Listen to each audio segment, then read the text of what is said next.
The Monmouthshire and Brecon Canal, or the Mon Brec as it's usually called, is located in South Wales, mostly within the Brecon Beacons National Park. It's 35.65 miles long, has 6 locks and 2 tunnels, and it's not connected to the main UK waterways network.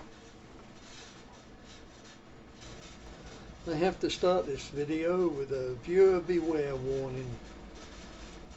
First of all, it's about 54 minutes long. The reason for this is, in reality, it's my day-to-day diary of my 14-day trip. And it includes many narratives that are not specific to the actual cruise. So, with that out of the way, let's get started. Mandy and I left Reno on the 13th of October and flew American Airlines to London Heathrow. On the 14th, we rented a car from Eurocar and drove to the village of Raglan in South Wales. This is us crossing the River Severn. We stayed at the Beaufort, received a warm welcome from the staff and customers, and had an excellent dinner. I had sea bass cooked in rock salt. I got to meet Casper's look-alike. Well, not quite a look-alike. We had a couple of pints of butty back cast ale while we chatted with the locals. This is Paul. Butty back is a Welsh term meaning little friend. Saturday the 15th started off with a full English breakfast. I would definitely recommend the Beaufort in Raglan. We didn't have time to tour Raglan Castle, but decided to drive by and have a look at the outside. It looks like it would definitely be worth a visit. It's only a short distance from the hotel, but unfortunate that we got lost and that put us behind our schedule. We stopped in Abergavenny to get our groceries. There are no stores available along the canal. Mandy dropped me off at Country Narrowboats with the luggage and groceries, and then returned the car to Tredegar. Eurocar closed at 1 o'clock and she made it just in time. However, there were no taxis or buses available, but luckily she talked the employee into driving her back. So now we are ready to start our adventure on the Mon Brec Canal.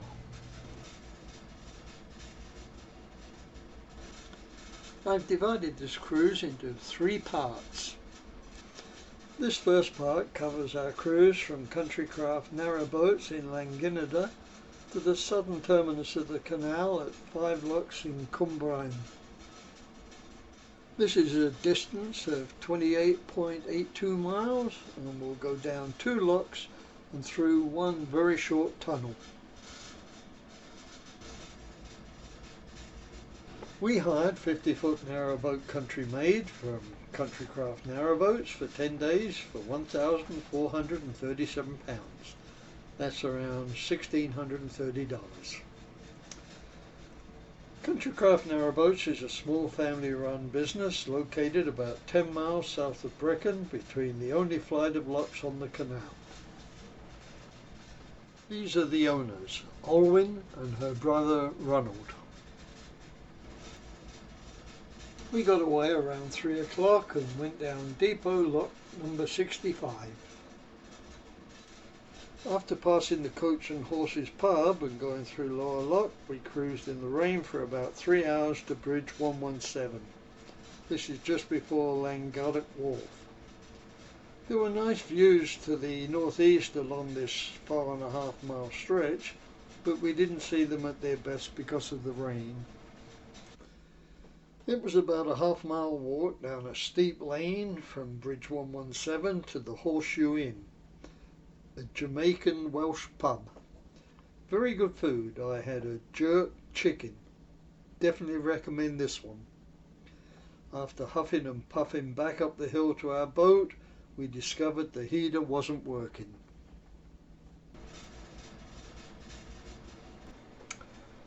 Sunday the 16th. This was our overnight mooring just before Bridge 117, also known as Danny Garth Bridge.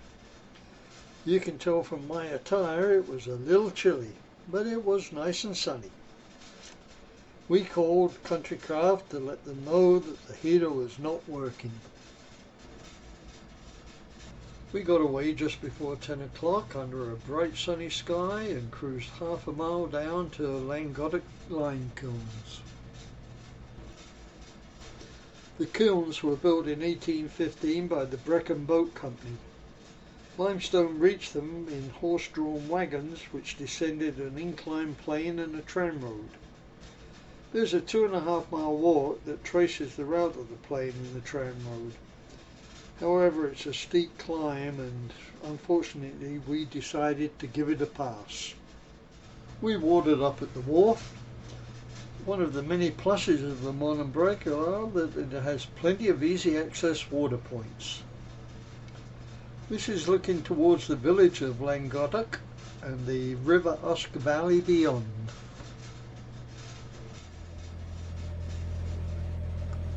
Beautiful countryside. Most of the trees in this area are deciduous, so I was surprised to see this redwood tree as I was cruising along. It's located in Llangollen Park, just before Bridge 113. This is a view from Bridge 111.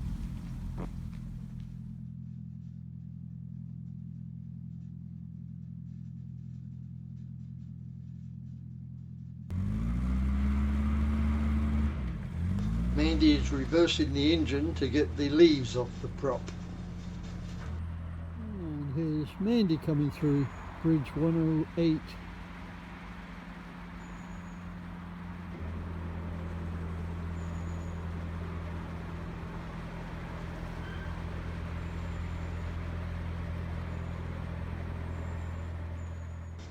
It's around noon, the sun continues to shine on us and the leaves are starting to drop. Between bridges 112 and 111 is a good view of Creek Howell, an Iron Age hill fort. Its English name is Table Mountain. Our 4.5 hour morning cruise from Bridge 114 to Gurvalong Aqueduct was a scenic 5 3/4 miles. This informative information board is located near the aqueduct. If you want to read it in detail, pause the video. After coming down the steps from the towpath, it's a 100-yard walk down a country lane to the Tafan Yvonne. That's where we had a 1:30 reservation for our Sunday dinner. Tafan Yvonne is Welsh for Bridge End. Great pub and good food. While eating there, Ronald came to fix the heater. We didn't leave the pub until around 4 o'clock, but as the weather was still nice, we decided to cruise on. This is Bailey's Iron Warehouse at Goffelham Wharf. It was built around 1821. This is Lamfoist Wharf and it's now a private residence. It's been a beautiful day, but it's just started to drizzle. This is the old boathouse, rather fancy now. The wharf cottage still has character though. And now we're going to go under Todd's Bridge, number 99A.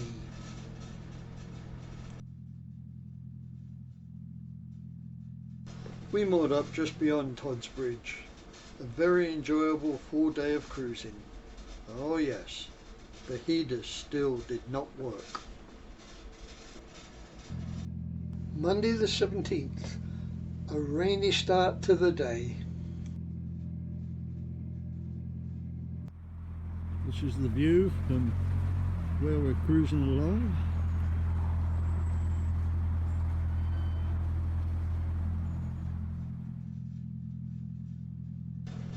Our plan for this morning is to cruise about 8.5 miles down to Pontypool to pick up Yvonne. She'll be coming over from Ireland to join us for 3 days. The rain quit and it turned into a beautiful morning as we cruised along this beautiful part of the canal.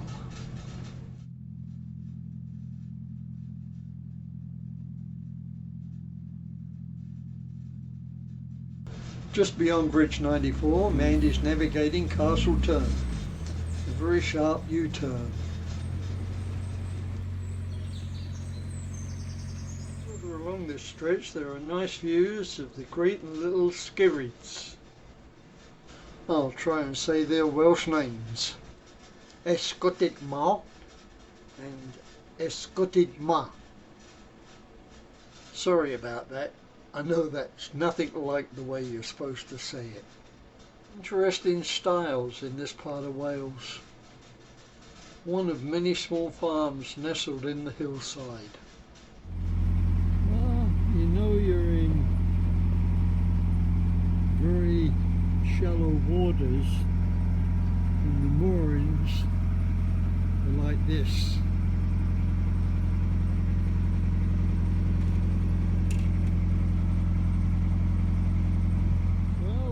Coming into Pontypool and we've run into a little bit of duckweed.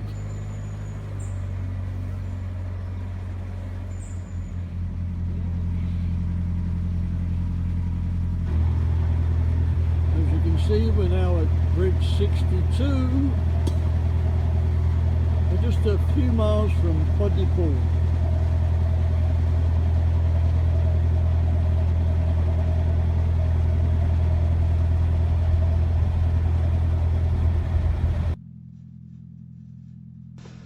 We moored up just beyond Bridge 53, Pontypool Road Bridge. It's a good mooring, not far from the railway station. Mandy met Yvonne at the station and Ronald came and finally fixed the heater. After Yvonne got settled, we started heading further south. By the time Yvonne got settled, it was getting dusk. But we decided to push on the half a mile or so to the Open Hearth pub just beyond Bridge 49. There's no question we made the right decision to come here. We had a very good dinner and quite a few pints. And because we put in the effort to get here, we were allowed to sign the Open Hearth Boaters Book. The book is dedicated to the memory of those that designed and built the Monmouthshire and Brecon Canal. We remember with admiration all those that used this historic waterway for their trades and income, and we remember the sturdy and tenacious horses that pulled the heavy loads. Today the Monmouthshire and Brecon Canal is much loved and still very well used waterway. The biodiversity and marvel of flora and fauna are bound to entertain and encourage the users that now populate the water with leisure boats. To all those boaters we say welcome to the southern end of the Mon Brec. Honour our beloved canal by recording your visit here to the Open Hearth this day. We weren't sure if we were going to cruise down to the end of the navigation, but we did go ahead and sign the book. As you'll see, we did go down to 5 locks. Definitely one of our highly recommended pubs, and the end of another successful and enjoyable day of cruising. Day 4, Tuesday the 18th. And it was a bright sunny start to the day. We made the decision to cruise down to the southern end of the navigable Mon Brec, just about a mile. I'm going to cover our journey along this short and shallow section of the canal with a series of unedited video clips. Yvonne's joined us. It's Tuesday morning, it's about 9:30 now. We pulled away, maybe 10 o'clock. We pulled away about 9:30, and Yvonne's taking us through some duckweed.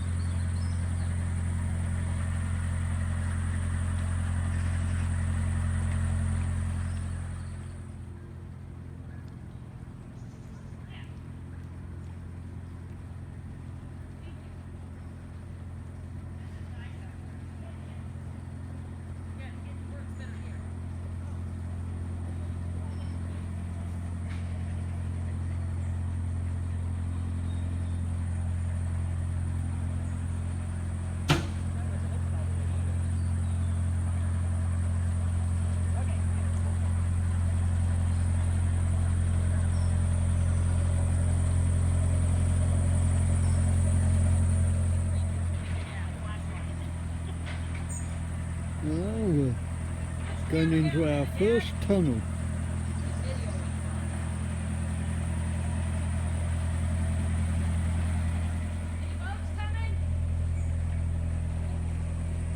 Are you walking over the tunnel? Yep.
We're about to wind in Mon Brec Basin, and then we're going to reverse back down to the very end.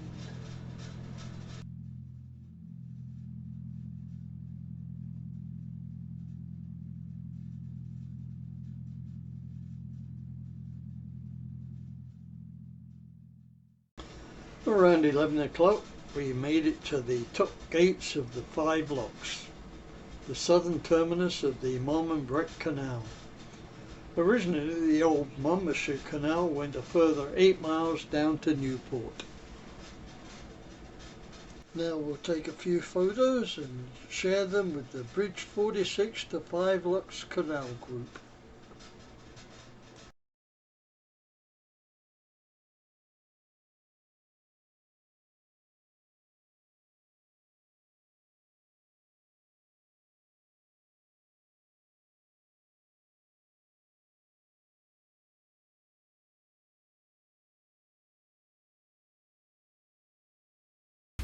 Well, we've moored up the 5 Locks area.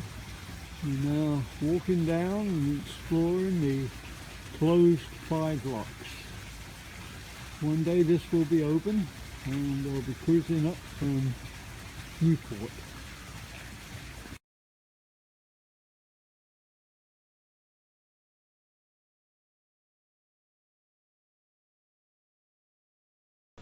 I'm guessing that this might be an old Monmouthshire Canal wooden bollard.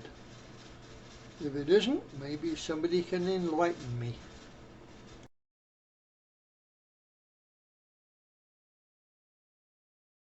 After we boarded up, we were ready to cruise north towards Brecon and begin the second part of our cruise.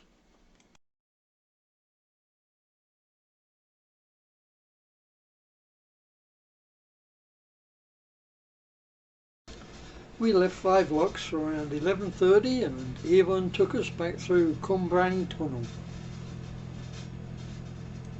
I'm guessing that the holes in the side of the tunnel have put in the poles in to push your way through. Or maybe they're holes for the scaffolding when they built the bridge.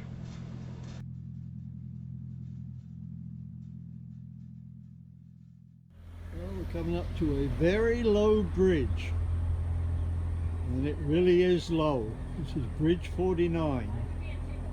You can see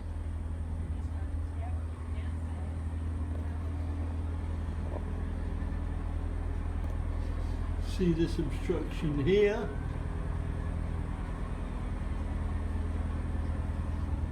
The ducks are still leading the way through the duckweed.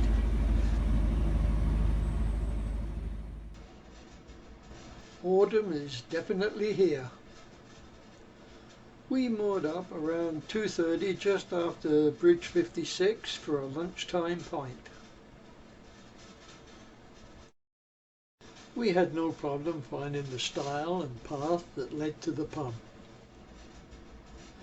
It was a little muddy crossing the fields, and the nearby Ty Poeth farm was having New Pickham Pumpkin Days.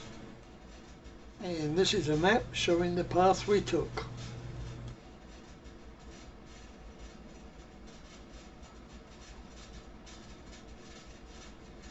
We ended up walking through the graveyard of St Michael's before we finally reached our destination, the Horse and Jockey.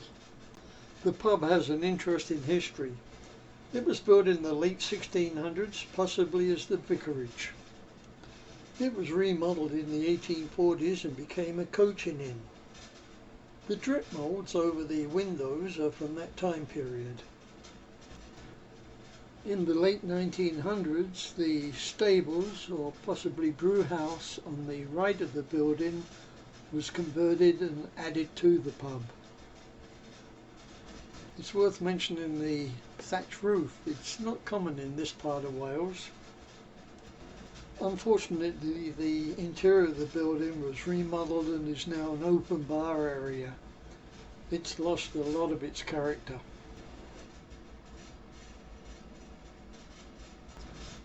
The Horse and Jockey has more of an emphasis on wines as opposed to beers, so it was not one of our favourites. However, I did like this sign.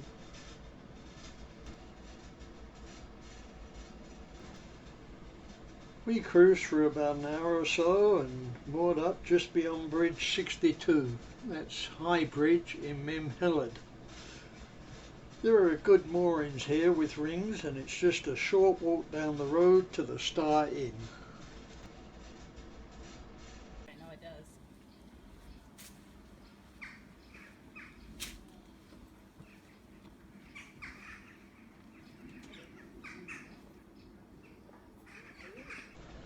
This is Mandy talking to Sam, one of the locals. And Mandy gave the landlady her new title, pubstress, and she liked that. Yvonne and I talked with a couple that were hiring for the first time, and they were finding the shallow canal a bit of a problem. A very friendly pub serving good food and good beer. Abbott Cask Ale. This one is very high on our recommendation list. Oh, by the way, one of the locals told us that Tom Jones lives in the village and often pops in. Another enjoyable day cruising and visiting pubs. Tuesday the 19th. And here's Mandy doing one of our daily pre-cruise routines. Going down the weed hatch and making sure the prop's clear. A bit of a grey morning as we cruise back past the shallow moorings at Bridge 69. The leaves on the trees are starting to turn. Since we started our cruise last Saturday, we've only run into a handful of moving boats. However, we did run into some congestion at Country Wharf, mainly canoes and moored boats. Red Line narrowboats, part of the ABC group, have a marina here and they add to the congestion. The wharf is worth a visit, but I had to go up to Bridge 75 to find a mooring and had to put pins in and use the plank. The main attraction there are the lime kilns. We spent about 15 minutes walking around taking a couple of photographs.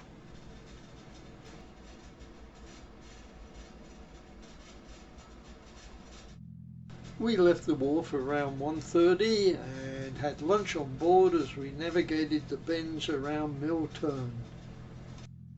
After lunch I relaxed on the foredeck and had a wee droppy of scotch. Many parts of the Mon Brec cut into the hillside to maintain a constant elevation level, thereby reducing the need for locks and tunnels. Here you see the wooded hillside coming down to the canal on the left and the steep drop off to the valley and villages on the right.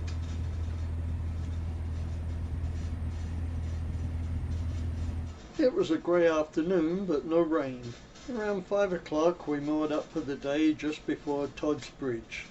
Again, that's 95A.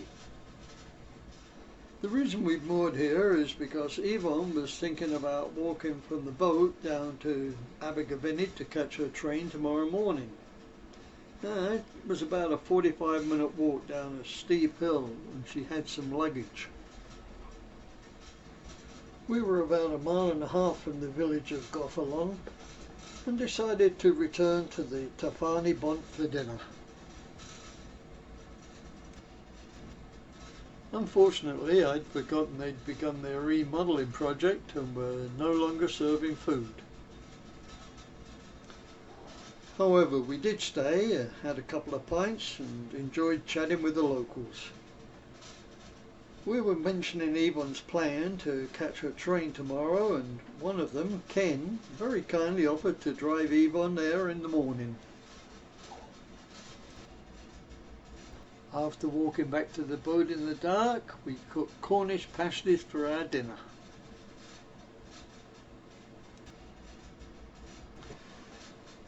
It's Thursday, October the 20th, and it's my 87th birthday. I was treated to a cuppa in bed, and Yvonne is showing me the present awaiting me in Reno, a shovel and garden clippers. And another surprise for my birthday was the heater wasn't working on the boat. We called the boatyard to let them know. Yvonne's leaving us today. Bye. Did you have a nice trip? I had a wonderful trip. Good. On my way back to Dublin. It's about 10:30 and I'm getting us underway with a warm cup of coffee with some Baileys in it. Mandy had been on a search for a Mon Brec bridge plaque and finally found one at Roadhouse Narrowboats. It was the last one in the shop. I also bought a horse brass, and that was also the last one in the shop. Roadhouse Narrowboats is also a small family-run business and the oldest hire boat company on the canal. They have 5 narrowboats. We spent an interesting 15 minutes talking with Sally. She and her husband Nigel are the owners. Just past Bridge 104 there are 3 line kilns that are part of Llanelli Wharf. They're somewhat hidden, so it's easy to cruise by them without noticing them. A short distance beyond the kilns, and in the middle of nowhere, the engine light came on and started beeping. There was another call to the boatyard.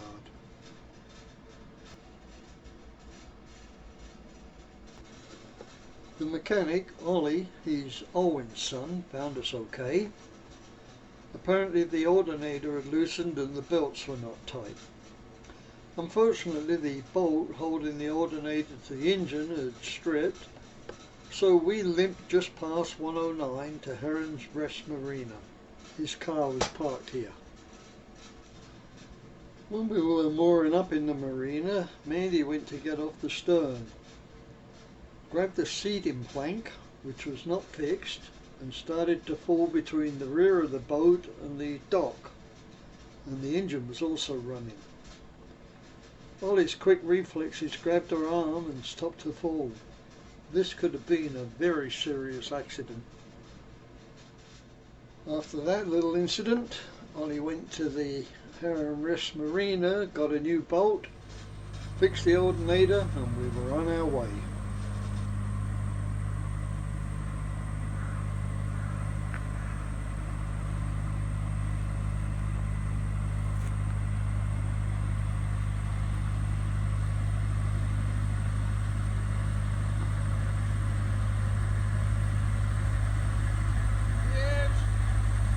Happy birthday, Dad!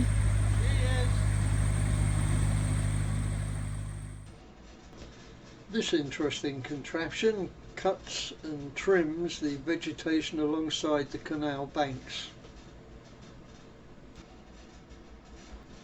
Today's weather was more like April with intermittent showers. We had lots of opportunities to take shots of the rainbow. With the engine seeming to be okay, we decided to have a long afternoon cruise to Bridge 129. That's about 5.5 miles.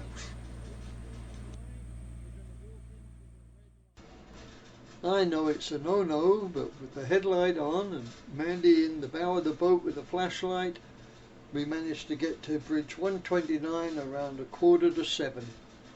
It was a little dark and there was no moon tonight. The reason that we wanted to get to Bridge 129 is because we wanted to have my birthday dinner in the Red Lion pub in the village of Llangiddiana. I wish I could pronounce that correctly. The pub was a half-mile walk down a dark, narrow hedged lane, and it was well worth the effort to get there. We had a nice dinner and chatted with some other narrowboaters who were there. I had a very nice 87th birthday. Friday the 21st. It was heavy rain during the night, but by the time we got underway around 8:30, it had stopped raining. We'd only gone about 100 yards, and then guess what? The engine light came on. One more call to the boatyard. This is Ollie. And to his credit, I've got to say that he was very responsive to our call-outs. Right away he realised there was no water in the radiator.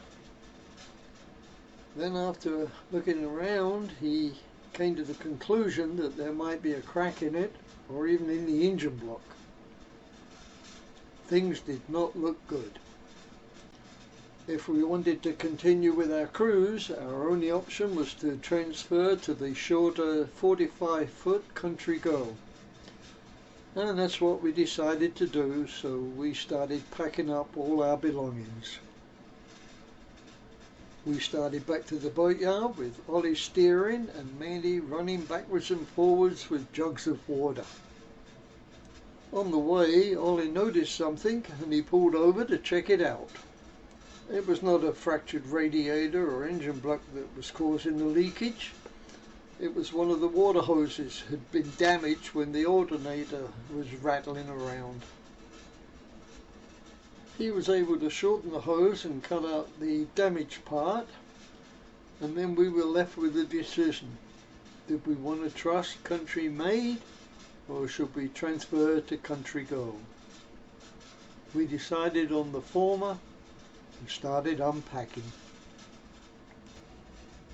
Everything seemed to be okay, and by 10:30 we had reached the lower lock. So in reality we'd only lost about 2 hours of cruising, so it wasn't disastrous.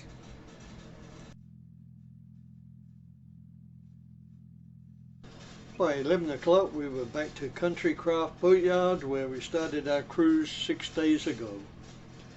We had a pump out and then we were ready to cruise the northern section of the Mon Brec to Brecon.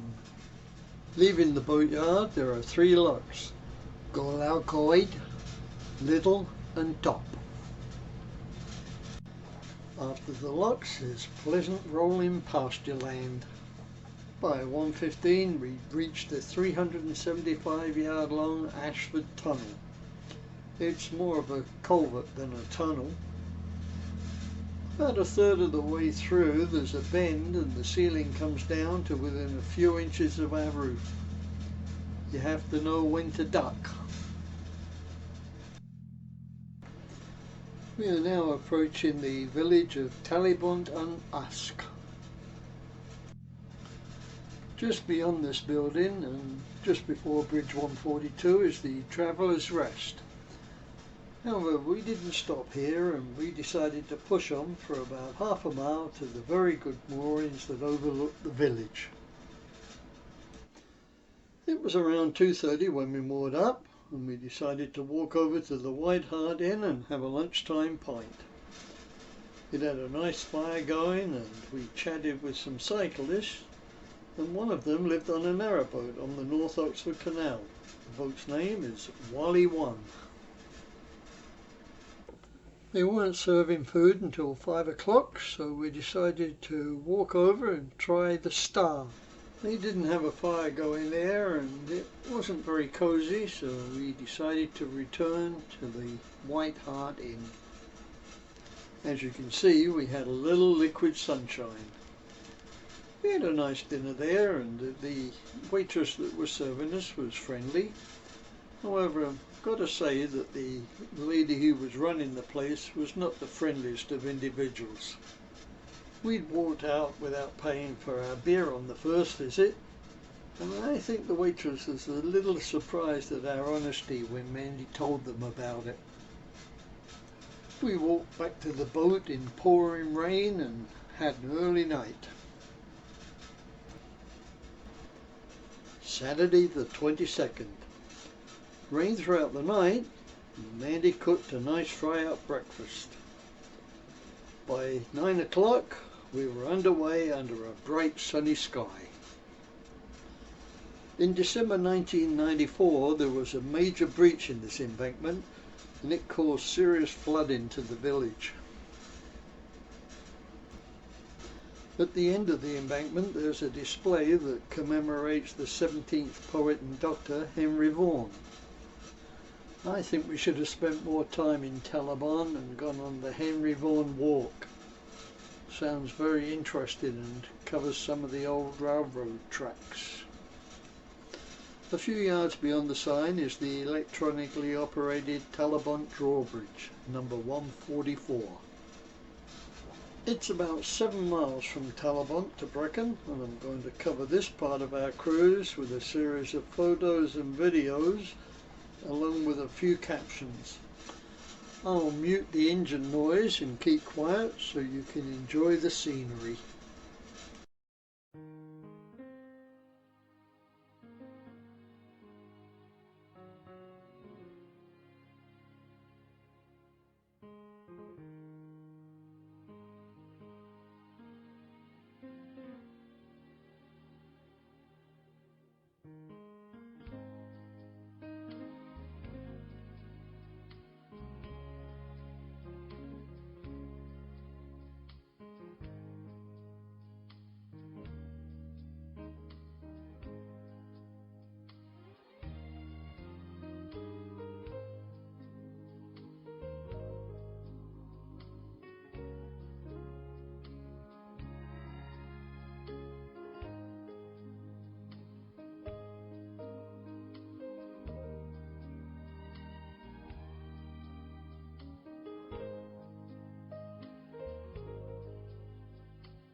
We cruised the 7 miles and 1 lock from Talabont to Brecon in 4.5 hours. A nice leisurely cruise through very pleasant countryside. We walked around Brecon in the afternoon and Mandy visited a few charity shops. We only took a couple of photos. This is St Mary's Church. This is Brecon's 11th century Norman castle. It fell into ruins and was renovated in the early 19th century and converted into a hotel. And that's what it remains today. I can't remember what building this was.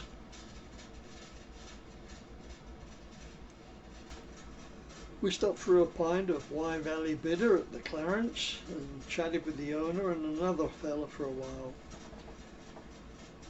We then decided to return to the boat and have Tim pies for supper. I have my favourite, steak and kidney. Now for part 3 of our cruise. Brecon to Llangodick and then back to Country Craft in Llanginnada. A total of 20.85 miles, going down 6 locks, up 2 locks and 1 tunnel. Sunday the 23rd started off with Mandy cooking a nice fry-up breakfast. I then went for a very short walk around Brecon before we got underway around 9 o'clock. Shortly after Brecon is this wooden sculpture of a horse and tram cart.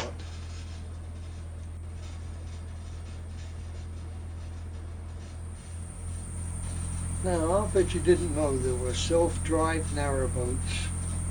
Actually, Country Maid steered very easy and held her course very well.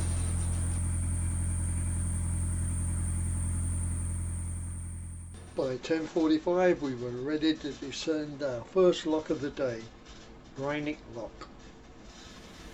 15 minutes later we were going over the Brinnand Aqueduct and the River Usk.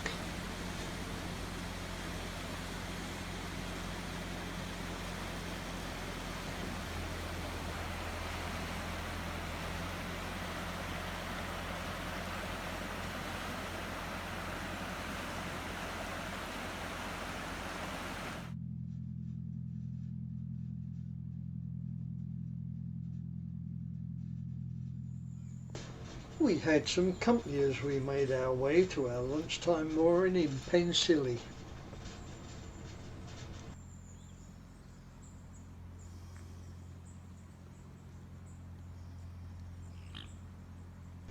And it looks like there shouldn't be a shortage of lamb on the menu.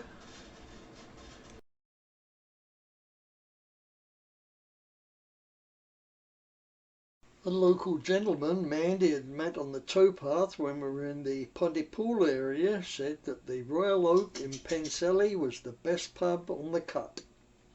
And he wasn't far wrong. He didn't have a traditional Sunday dinner at the Royal Oak. We had faggots. I think they were lamb faggots.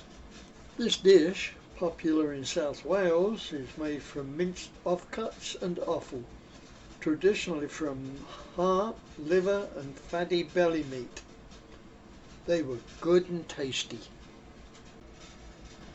After that nice and rather unusual Sunday dinner, we made our way back through the drawbridges. Notice the hydraulics on the towpath side. We got to Talabont round about 3:45, but decided to give the White Stag and the White Hart a pass.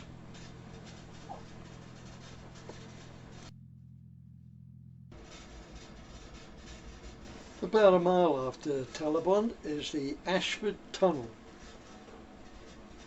Over recent years I'd lost my depth perception and had problems going through tunnels, but I wanted to see if I could make it through this one. Well, I'm happy to report I made it through without hitting the sides. But of course it is only 375 yards long. This evening photo is the last we took today. By the time we'd gone down the first 3 docks, it was getting dark. As we went by the boatyard, one of the fellows there said that the Coach and Horses was closed tonight, so we continued on through Depot Lock, and that's where we ended up mooring for the night. We had apple pie and custard for dessert. We later found out that the Coach and Horses was really open. Monday the 24th, our last full day of cruising, and it was a beautiful morning. In April of this year, I had attempted to do a staircase lock on the Leeds and Liverpool single-handed, and I made a bit of a mess of it. So I wanted to redeem myself and do the lower lock all on my own. There was not a soul around, and Mandy had gone for a walk along the towpath. So I had to do it right. No falling into the lock or letting Country Maid go drifting along the cut with no one aboard. The first thing I had to do was fill the lock, because the rule on the Mon Brec is always leave an empty lock with the bottom gates open, unless you're coming up and there's a boat ready to come down. As there was no one around, I didn't get to capture this great challenge on film, so I'll just have to tell you what happened. After steering Country Maid into the lock and putting it in neutral, I stepped ashore with the windlass and centre rope. After closing the top gates and paddles, I then opened the lower gate sluices slowly to let the boat gradually descend. I used the centre rope to make sure the stern of the boat didn't end up on the sill. After the lock entered, I pulled Country Maid to the rear, opened the bottom gates and closed the gate paddles. Then came the part I wanted to make sure I did without making a mistake. That was to descend the ladder back down to the boat with the windlass and rope in hand. I needed the rope with me rather than toss it back on the boat, just in case Country Maid decided to drift to the other side of the lock. And it did just that, but I was able to pull it back to my side without any problem. I got back on board without any problem and took Country Maid out of lower lock. I must admit I was pleased with myself to find out that I was still able to take a narrow boat through a lock on my own, and doing it without making any mistakes. I think it was at Bridge Hole 129 that I stopped to put the kettle on, and then at 1:30 to make myself a cup of coffee. I'm not sure when Mandy got back on the boat, but she did walk a long way, and I was beginning to wonder if I'd cruised by her. It continued to be a beautiful morning, and I steered the boat for about 2.5 hours down to the winding hole just before Bridge 115 in Llangottock. There was a private Tupperware boat moored in the winding hole, but I managed to make the turn without sinking him. I didn't even tap him. I ended up at the ring moorings just before Bridge 116. A very pleasant morning cruise. It was around noon, so we decided to revisit the Horseshoe Inn.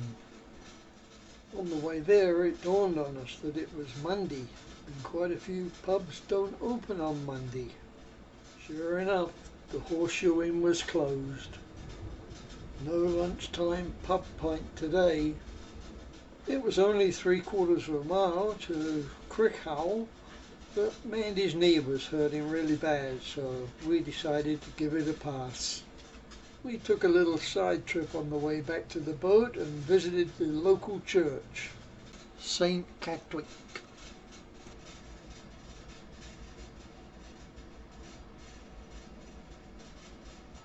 We began our packing as we cruised back to lower lock number 64. We had a pleasant afternoon cruise through beautiful countryside to end our last full day of cruising. And this is our last night's mooring on the Mon Brec. It's Tuesday morning, about 7:45, and we've left our mooring for the last time on the Mon Brec. It's quite a nice morning, a little sprinkle. And Mandy's doing the lower lock.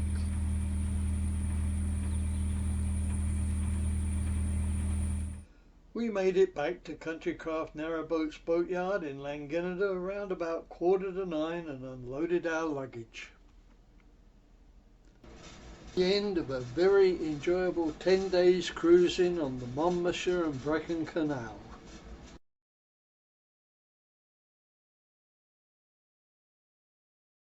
Our taxi arrived at the appointed time of 9:30 and drove us to Abergavenny. We then caught the train and Elizabeth line to Terminal 4 at Heathrow Airport. We arrived at the Holiday Inn around 1 o'clock and checked in. I definitely recommend this hotel for an overnight stay at the airport. The twin room with full breakfast for both of us was $127. There's a covered walkway that connects the hotel to the terminal. We caught the tube to Clapham North and I took a walk down memory lane. This is the exact location where we would sleep during the war when the bombing got really bad. Back then it wasn't nice and clean like it is now. This archive photo taken from a different station will give you some idea of what it was like. We walked along Bedford Road and Kendoa Road to where I used to live on Traumatic Road. And this is number 58. It really hasn't changed much since I lived there, except there's a lot more cars on the road. Next we went for a walk up the High Street. This is the Majestic Cinema. It's now a nightclub. I used to go here and watch afternoon matinee films. We stopped for a pint at the Alexander at the Plough. That's an area in Clapham. And look what they were serving. My favourite, old speckled hen. Next was a stroll across Clapham Common to the Windmill pub, where we split a fish and chip dinner and one last pint before returning to the hotel. On Wednesday the 26th we flew back to Reno on American. And yes, that is the end.